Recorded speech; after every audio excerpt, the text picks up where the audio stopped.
आज मैं आपसे चर्चा करूंगा यूएस के डल्लास शहर में हुई एक हत्या की, एक भारतीय की हत्या की गई, जिसके बाद पूरा अमेरिका दहल उठा। इस निर्मम अंदाज में उस शख्स की हत्या की गई थी कि मानवता शर्मसार हो गई। ब्रूटली उसको मारा गया और उसकी हत्या इतनी ब्रूटल थी कि आज जो अमेरिका के राष्ट्रपति हैं डोनाल्ड ट्रंप, उनको भी रिएक्ट करना पड़ा। तो मैं आपको बताऊंगा इसी हत्या के बारे में, उस भारतीय की हत्या के बारे में, जिसने कि पूरे अमेरिका को शेक कर दिया। सिर्फ अमेरिका ही नहीं, जो भी भारतीय रह रहे हैं अमेरिका में, इंडिया में, कहीं भी भारत में, उन सबको भी एक झटका लगा, एक सदमा सा लगा है उनको, जिस अंदाज में उसकी हत्या की गई उस भारतीय शख्स की, उसकी पत्नी और बच्चे के सामने। इसी के बारे में मैं आपको बताऊंगा। तो चलिए चलते हैं इस खबर की डिटेल्स में। दोस्तों, डल्लास शहर में 50 साल के चंद्रमौली नागामलैया 2018 में अमेरिका पहुंचे। वो रहने वाले थे आंध्र प्रदेश के धर्मावरम के, और उनका अधिकतर समय, इनफैक्ट उनका एजुकेशन भी बैंगलोर में ही हुआ। 2018 में बैंगलोर से वो पहुंच गए यूएस, जहां उन्होंने डल्लास में उन्होंने एक छोटा सा मोटेल खोल लिया। और जो कोई भी उनके गांव से या उनके शहर से उनको फ़ोन करता था, तो बड़े प्राउडली जो चंद्रमौली नागामलैया है वो अपने मोटेल को दिखलाते थे वीडियो कॉल के दौरान। और 1-2 महीने में, जैसा कि खबरें आ रही, वो भारत भी आने वाले थे। टेक्सास में वो सेटल कर जाना चाहते थे, क्योंकि वहाँ उनकी बहन और उनके पति वहीं पर रहा करते थे। तो उनकी भी इच्छा थी कि, चूँकि बहन का हॉस्पिटैलिटी इंडस्ट्री में एक बिजनेस था उनका भी, तो वो चाहते थे कि बहन के साथ ही जुड़ के अपने जो मोटेल को या जो हॉस्पिटैलिटी बिजनेस है उसको जो है बढ़ाया जाए। 10 सितंबर को दरअसल उनका एक एम्प्लॉय था, उसका नाम था कोबॉस मार्टिनेज। कोबॉस मार्टिनेज क्यूबा का रहने वाला था, और उसको नागामलैया ने अपने दूसरे एम्प्लॉय के थ्रू उसको मैसेज भिजवाया और कहा कि जाकर तुम कोबॉस मार्टिनेज को कह दो कि जो डिश वॉशर है वो टूट गया है, जो वॉशिंग मशीन है वो टूट गया है, उसका इस्तेमाल ना करे। यही चीज मार्टिनेज को नागवार गुजरी। उसका ये कहना था कि उसने मुझे डायरेक्टली क्यों नहीं कहा, किसी से मैसेज क्यों नहीं भिजवाया, और किसी से मैसेज क्यों भिजवाया।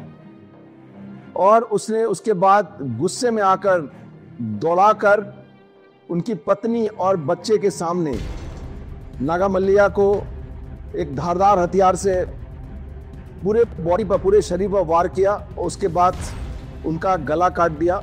नागामलैया को मारने के बाद, उसका गला काटने के बाद, उनके सिर को फुटबॉल की तरह वो किक करने लगा, और थोड़ी दूर पर जब सर चला गया, उसके बाद उसने सर को उठाया और फिर एक जो डस्टबिन रहता है उसमें डाल दिया।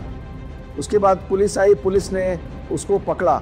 दरअसल ये जो कोबॉस मार्टिनेज था, कोबॉस मार्टिनेज का एक क्रिमिनल बैकग्राउंड रहा है। पहले सेक्सुअल अब्यूज में, इसके अलावा कार थेफ्ट में उसको पहले ही सज़ा जो हो चुकी है, और उसको एक रिप्रीव दिया गया था टेम्परेली, जो लॉ इन्फोर्समेंट एजेंसीज के अंडर में की वॉच में, कि इसके तौर तरीकों को देखा जाएगा, इसकी जो मैनरिज्म है, इसका जो चाल चलन है, उसको कुछ दिन के लिए देखना है। तो इस वजह से उसको छोड़ा गया था, और वो काम कर रहा था नागामलैया के मोटेल में। और जैसा मैंने आपको बताया, एक छोटी सी बात के लिए उसने नागामलैया को मार दिया और उसका सर काट दिया।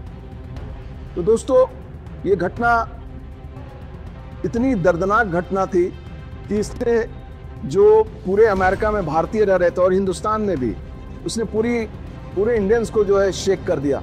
और इतना ग्रूसम मर्डर था कि आज अमेरिका के राष्ट्रपति डोनाल्ड ट्रंप को भी ट्वीट करना पड़ा। ट्वीट में डोनाल्ड ट्रंप ने लिखा है कि नागामलैया एक रेस्पेक्टेड आदमी थे, और जो उसका किलर है, जिसने उसको मारा, उसको फर्स्ट डिग्री मर्डर, जिसने उसको मारा वो क्यूबन था, उसकी हमारे देश में कोई जगह नहीं बनती थी, वो इलीगल इमिग्रेंट था और ऐसा क्रिमिनल था, वो इस तरह का शख्स था कि क्यूबा ने उसको लेने से इनकार कर दिया था, उसके अपने देश ने उसको लेने से इनकार कर दिया था। तो उसको फर्स्ट डिग्री मर्डर जिससे जो चार्ज किया जाएगा, उस पर जो चार्ज लगाए जाएंगे वो फर्स्ट डिग्री मर्डर का लगाया जाएगा और उसको बख्शा नहीं जाएगा। दोस्तों, ये तो बात हुई नागा मलैया की। मैं अब आपको बताता हूँ कि जो भारत से स्टूडेंट्स जाते हैं, यूएस जाते हैं या दुनिया के किसी दूसरे देश में जाते हैं, उनकी लगातार जो है मौत हो रही है। कुछ जो है सस्पिशियस केसेस में उनकी बॉडीज पाई गई है, कुछ इंडियन स्टूडेंट्स पर अटैक किया गया है जिसमें उनकी मौत हो गई है। 2024 को जो मैं आंकड़े आपके सामने पेश करने जा रहा हूँ, उसमें अगर अमेरिका की मैं बात करूं, सिर्फ यूएस की, तो जनवरी से अप्रैल तक, जनवरी 2024 से अप्रैल 2024 तक 11 इंडियन स्टूडेंट्स की मौत हुई थी। उसमें कई सस्पिशियस डेथ थी। अब जहां तक 2025 की बात है तो अभी तक आंकड़ा आया नहीं है। जनवरी में एक इंडियन स्टूडेंट से रवि तेजा, जिसकी मौत यूएस में हुई थी और बेहद सस्पिशियस कंडीशन में रवि तेजा की मौत हुई थी। तो ऐसा लगता है कि यूएस जो लॉ इन्फोर्समेंट एजेंसीज है, उनको भारतीयों की मौत से कोई लेना देना नहीं है। भारतीय मर रहे हैं तो मरे, उनको कोई भी कंसर्न नहीं है। और एक आंकड़ा मैं आपको एक्सटर्नल अफेयर्स मिनिस्ट्री का भी बताता हूं, जो भारतीय स्टूडेंट्स दुनिया के अलग अलग कोने में पढ़ने के लिए जाते हैं, तो 2019 से लेकर 2024 तक का जो एक आंकड़ा है एक्सटर्नल अफेयर्स मिनिस्ट्री का, उसके मुताबिक 633 इंडियन स्टूडेंट्स की बाहर मौत हुई है, जिसमें सबसे ज़्यादा 172 मौतें कनाडा में हुई और 108 मौतें जो है यूएस में हुई हैं। इसमें कई मौतें जो सस्पिशियस कंडीशन में हुई हैं, कई को मार दिया गया, कईयों पर अटैक हुए और उसी अटैक में उनकी जान चली गई। तो दोस्तों, दरअसल यूएस और दूसरे कंट्रीज में हो क्या रहा है, अभी चार्ली कर्क आपने सुना होगा, जो एक राइट विंग एक्टिविस्ट थे और मैगा लॉयलिस्ट, उनकी भी हत्या की गई है। चार्ली कर्क जो थे, वो इंडियंस को H-1B वीजा देने के विरोधी थे। दरअसल दोस्तों, अमेरिका में क्या होता है कि जो अमेरिकन हैं उतना पढ़ना लिखना नहीं चाहते। एक एज आती है 16-17, उसके बाद वो जॉब ढूंढने में लग जाते हैं, पढ़ना नहीं चाहते। खासतौर से जो स्टेम है, अभी अमेरिका में स्टेम पर जोर दिया जा रहा है। लोगों को कहा जा रहा है कि आप स्टेम के जो कोर्सेज हैं उसको फॉलो करें। अब स्टेम क्या होता है? स्टेम साइंस, एस से उसका एब्रिविएशन है स्टेम, एस से साइंस होता है, टी से टेक्नोलॉजी, ई से इंजीनियरिंग और एम से मैथमेटिक्स। ये चारों सब्जेक्ट जो अमेरिका में बहुत कम लोग पढ़ते हैं। तो इंडिया से जो लोग जाते हैं वो इन सब सब्जेक्ट्स में जाके एडवांस स्टडीज के लिए वहाँ पर जाते हैं और बहुत अच्छा करते हैं वहाँ पर। दुनिया की जो 8-10 टॉप यूनिवर्सिटीज़ है अमेरिका में, जिसको आईवी लीग यूनिवर्सिटीज़ कहा जाता है, जिसमें कोलंबिया है, हार्वर्ड है, येल है, इसके अलावा स्टैनफोर्ड है, प्रिंसटन है, ये सारे यूनिवर्सिटीज़ में आपको ज़्यादातर इंडियंस मिलेंगे। उसके बाद चाइनीज़ आपको काफ़ी स्टूडेंट्स मिलेंगे। तो यहाँ से जो इंडियंस पढ़ के निकलते हैं वो काफ़ी अच्छा करते हैं। और आप देखिए कि इंडियन स्टूडेंट्स जो हैं वो काफ़ी, जो कंपनीज है अमेरिका में, बड़ी बड़ी कंपनीज हैं, जैसे गूगल के सीईओ हैं सुंदर पिचाई, इसके अलावा सत्या नादेला हैं, आपको माइक्रोसॉफ्ट के सीईओ। तो इंडियंस जो है वहाँ पर काफ़ी अच्छा करते हैं। कई टॉप कंपनियों के जो सीईओ हैं वो इंडियंस हैं। इसी बात का जो गुस्सा है अमेरिकन में, जो इंडियंस यहाँ पर आते हैं, हमारे ही जॉब को ले लेते हैं और टॉप जॉब जो है टॉप कंपनीज के सीईओ बन जाते हैं। तो इसी को लेकर पिछले कुछ सालों में इंडियंस जो अमेरिका में रहते हैं उन पर काफ़ी ज़्यादा अटैक की खबरें आ रही हैं। जो इंडियन स्टूडेंट्स वहाँ पर पढ़ने के लिए जाते हैं, कई लोगों की मिस्टीरियस कंडीशन में डेथ हो गई, कुछ की बॉडीज पाई गई है मिस्टीरियस कंडीशन में।